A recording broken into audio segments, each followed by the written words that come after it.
attention, kana vebasa chisvika,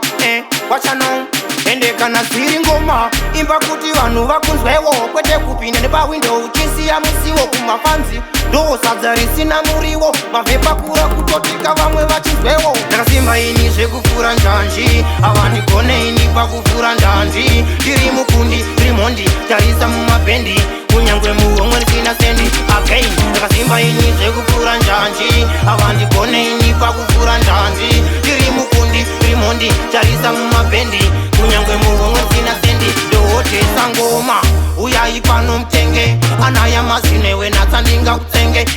tsandinimba nje ndatoita upenge mawani enyu mega ndina mape ukundovatsika kuvatsika chepakati ndiriko kunze zvese ndiriko mukati ndaviga shuga vane kakapuketi vari kubvunza ndiani rini zangu shauti ende ndirimo mukati momo mune vamwe nyangwe zviomesei handingaramwe nerimwe zuva zvichatopinda nepamwe varai motoziva kuno guru aringa kamwe ndakasimba ini zvekufura njanji havandigone ini pakufura njanji ndiri mukundi rimondi tarisa mumabhendi kunyangwe muhomwe risina sendi again ndakasimba ini zvekufura njanji havandigone ini pakufura njanji ndiri mukundi rimondi tarisa mumabhendi kunyangwe muhomwe risina sendi nemeso denge ndichiona zvangu ndiani anoda nzvimbo yangu ini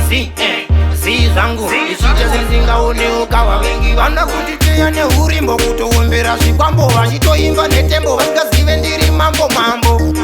kunge ndendati dembo ndapinda ndakamonera munembo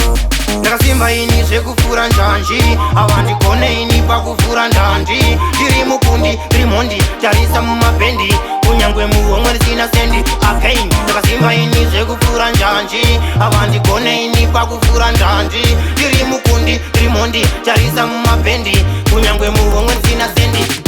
ndakasimba ini